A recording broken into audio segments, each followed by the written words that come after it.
Kasus pencemaran nama baik adalah salah satu kasus terbanyak di masyarakat.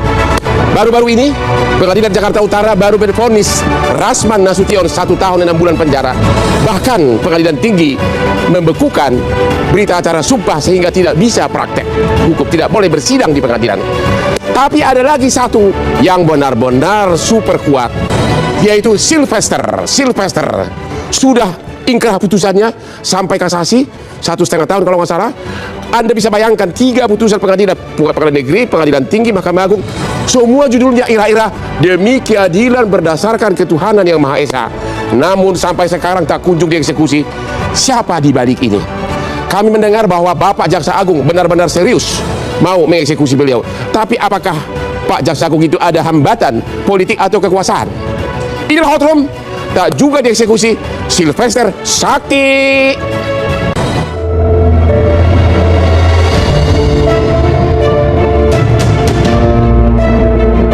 Drama hukum Sylvester Matutina terus berlanjut. Vonis sudah ketok, namun eksekusi tak kunjung dilakukan. Publik pun bertanya-tanya, ada apa di balik lambannya penegakan hukum ini? Setelah 6 tahun lolos dari eksekusi, pihak Sylvester kini mengambil langkah hukum terbaru. Setelah PK pertamanya gugur karena yang bersangkutan tidak pernah menghadiri persidangan dengan alasan sakit, kini Sylvester berencana mengajukan peninjauan kembali atau PK untuk kali kedua di PN Jakarta Selatan. Publik di media sosial mulai geram. Tagar eksekusi Sylvester menggema, menandakan tekanan publik agar kasus ini tak berhenti di tengah jalan. Apa sebenarnya yang membuat jaksa seakan tak berani mengeksekusi Sylvester? Apakah kejaksaan melakukan praktik tebang pilih dalam melakukan penegakan hukum? Lalu benarkah alasan kadaluarsa membuat Sylvester bisa lolos dari eksekusi pidananya?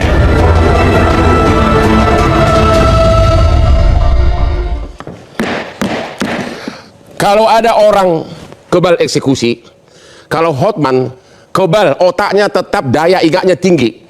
Ratusan perkara, hampir semua perkara bisnis kelas kakap di Indonesia ini Hotman yang pegang.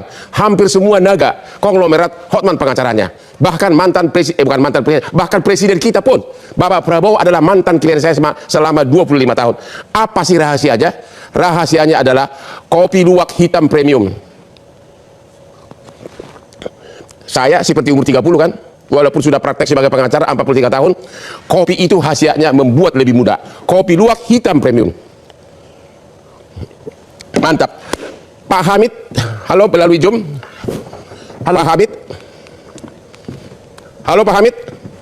Halo, apa kabar Mas? Pak. Aduh, ternyata Bapak bekas Menteri Hukum kita ini masih muda, masih ganteng ya. Apa kabar Pak? Waduh. Oke. Baik, Kami alhamdulillah. mendengar Bapak ini adalah sahabat dari keluarga Yusuf Kalla.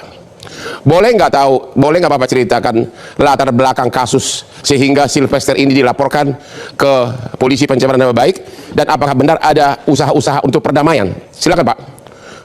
Pertama, sebenarnya kan orasi Pak Sylvester di Polda tahun 2017 itu banyak itemnya.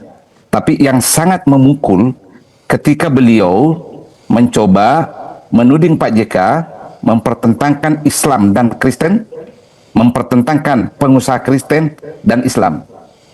Bagi kami, bukan hanya Pak JK, keluarga dan orang-orang yang mengetahui jejak Pak JK itu sangat tersinggung. Masalahnya, Bung, jejak konkretnya Pak JK, justru beliaulah yang selalu menyemen, merekat perbedaan itu yang berpotensi menimbulkan konflik. Ya. Saya kasih contoh. Ketika terjadi konflik Poso Ambon antara Kristen dan Islam, ya, yang menengahi itu dan yang mendamaikan siapa? Kan 3 tahun konflik agama di situ. Ya. Lalu Ambon, Pak JK yang pasang badan semua. Ya. Ya. Itulah sebabnya ketika Pak Sylvester berorasi 2017, yang tergugah itu bukan hanya keluarga Pak JK dan temannya, para pendeta yang ada di Poso dan Ambon yang dulu dirujukan oleh Pak JK itu mengatakan, kok Pak JK diginikan? Padahal Pak JK justru yang menyemen dan merekat konflik itu karena perbedaan agama. Boleh Itu tahu Pak yang kira-kira? sangat- Boleh tahu nggak Pak? Boleh tahu nggak orasinya itu persisnya apa diucapkan Sylvester waktu itu? Ya, Bapak kan bisa lihat kan, ada di YouTube itu, ada di sosial media bahwa Pak JK dituding bermain mempertentangkan Islam Kristen dalam rangka memenangkan pilkada. Oh, Lalu gitu. dia mention bahwa perbedaan pengusaha Kristen dan pengurusan Islam itu sebenarnya yang sangat krusial. Kenapa krusial? Begini, negara kita ini kan sensitif soal isu sara, Bung Hotman ya. Ya. Nah, Pak Silvester mainkan justru isu sara itu memfitnah Pak JK. Ya. Karena itu Ya, teman-teman, kembali lagi bersama dengan saya di channel ini. Salam NKRI harga mati. Ya, di sebuah cuplikan video yang barusan kita saksikan tadi, kita melihat bahwa Bang Hotman Paris yang mengomentari terkait kasusnya Sylvester. Ya, karena dinyatakan sampai saat ini ya tidak pernah dieksekusi, ya baik dari pihak penegak keamanan, dari pihak penegak hukum ya, dan sepertinya ya Sylvester ini kebal hukum dan tidak dicari oleh ya atau tidak diupayakan oleh dari penegak hukum. Namun teman-teman, kita melihat apa yang telah disampaikan oleh Bang Hotman Paris ya terkait kasusnya Sylvester saat ini sangat menarik sekali ya. Kita tahu tadi bahwa Sylvester ini sudah divonis bahkan ya 1,5 tahun ya, sudah divonis, harusnya sudah dipenjara, harusnya sudah dikurung dalam penjara, tetapi apa ya, ternyata baru-baru ini dikatakan bahwa Sylvester sudah kabur dan sudah hilang, tidak ada lagi kontaknya, sudah hilang kontak. Apa itu sengaja ya dibiarkan supaya dia bisa berkeliaran, atau memang sulit untuk ditemukan dan memang Sylvester ini benar-benar punya power yang luar biasa, atau ada orang yang terus memasang badan dalam kasusnya ini, teman-teman ya. Nah, teman-teman, untuk itu kita melihat ya bagaimana ya para netizen memberikan komentar di dalam video yang barusan kita saksikan tadi ya. Di sini dikatakan, teman-teman ya, hukum lebih tebang pilih ya. Hukum masih tebang pilih. Ya, kapan negara ini bisa adil dan makmur? Nah, ternyata ada salah satu masyarakat Indonesia yang berpikir atau memang mengatakan bahwa hukum ini selalu ada istilah tebang pilih ya, artinya hukum tumpul ke atas dan tajam ke bawah, teman-teman ya. Kalau misal udah orangnya kuat, kalau orang yang banyak duit, yang melakukan suatu kesalahan, yang melakukan suatu kekejaman, maka hukum tidak bisa ya berkuasa dalam hal itu. Hukum tidak bisa kuat ya pada hal tersebut. Namun ketika orang yang lemah yang melakukan suatu pelanggaran, atau ya seperti katakan kasusnya yang dilakukan oleh Sylvester ini, maka belum 1 jam pun udah dieksekusi oleh para penegak hukum atau dari pihak kepolisian. Nah, ini sangat berbeda sekali, teman-teman ya, antara orang yang kuat dan orang yang lemah ya. Tapi ya kita lihat Sylvester ini seperti apa backgroundnya dan seperti apa ya posisinya di bangsa dan negara ini, sehingga sulit untuk ditemukan dan sulit untuk langsung ditangkap, teman-teman.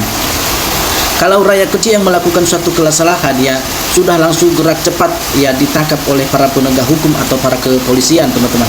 Ya, itulah berbeda dengan orang-orang yang sudah punya uang, orang-orang yang berpengaruh tinggi. Nah, sehingga hukum seakan-akan dia bisa permainkan ya dalam tindakan-tindakan atau perilaku yang dia lakukan dalam kasus tersebut, teman-teman ya. Ya, waktu ada di rakyat ya bersuara, manusianya ada kok nggak di gedung ya. Sekarang ramai-ramai ya. Negeri ini bodoran ya, pejabatnya pelawak semua ya. Oke. Ya, karena negeri ini dikuasai oleh para pejabat ya yang layak bermental penyamun ya. Dugaan saya, kejaksaan ada hutang budi dengan Jokowi, makanya tidak mau tangkap Sylvester ya. Sylvester adalah tangan kanan Jokowi ya, bisa saja, teman-teman ya, karena kita mendengar dari berbagai berita bahwa Sylvester ini tangan kanan atau orang kepercayaannya Pak Jokowi, sehingga berbagai dari pihak mana saja tidak akan berani menyentuh si Sylvester ini, karena mereka takut dihajar sama Pak Jokowi nanti, ya. Ya, pelindung Sylvester sudah jelas Jokowi, ya. Kalau nggak ada backingan kuat, ya nggak mungkin jaksa itu kalah. Jaksa agung juga takut, ya, karena ada backingan yang kuat sehingga dari jaksa juga tidak bertindak tegas di dalam mengambil keputusan. Sylvester di duplikatnya Jokowi sama-sama kuat, ya, kuat malunya, kuat uangnya, dan kuat juga nekatnya. Ya benar teman-teman, ya, tiga macam, ya. Yang kuat adalah kuat dalam keuangan, kuat ya rasa malunya, dan kuat juga apa namanya tadi, yang ya kuat juga nekatnya, ya, bahwa mereka sudah tahu apa yang mereka itu lakukan sebenarnya adalah salah, dan mereka tahu hal itu teman-teman, ya.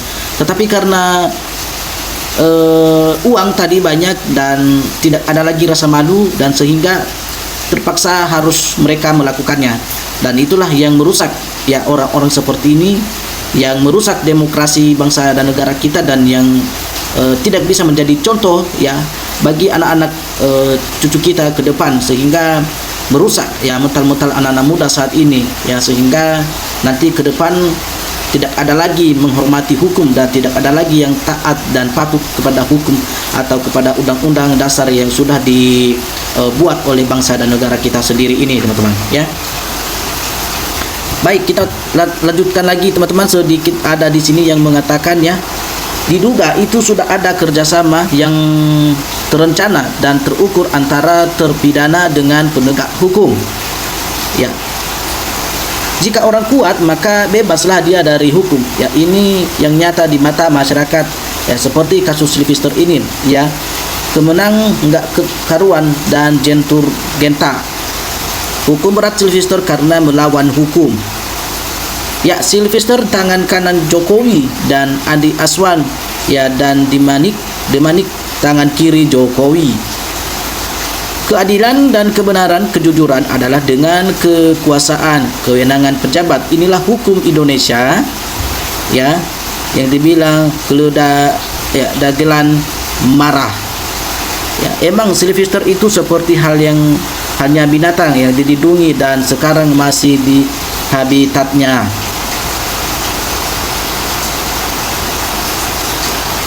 Ya, Sylvester ditambah hukumannya karena melawan hukum. Saya curiga selama ini, ya. Terus aja hutang budi hebat, ya. Yang mulia Jokowi ini sudah banyak jasanya buat negara Republik Indonesia. Selama ini Sylvester dilindungi dengan Jokowi karena era Jokowi orang jujur, musuh, dan otang jahat temannya, ya. Dan kesaktian Jokowi adalah karena bunkernya belum ditemukan. Ya, teman-teman, inilah beberapa komentar atau tanggapan para netizen kita yang sudah memberikan komentar mereka dan menanggapi, ya, sebuah cuplikan video tadi yang barusan kita tonton tadi. Oke, bagi Anda teman-teman yang ingin memberikan tanggapan, ya, silakan tinggalkan komentar Anda di dalam video ini juga, teman-teman, supaya tidak akan ketinggalan dengan video-video berikutnya. Oke, teman-teman, sampai ketemu di video selanjutnya. Salam NKRI harga mati.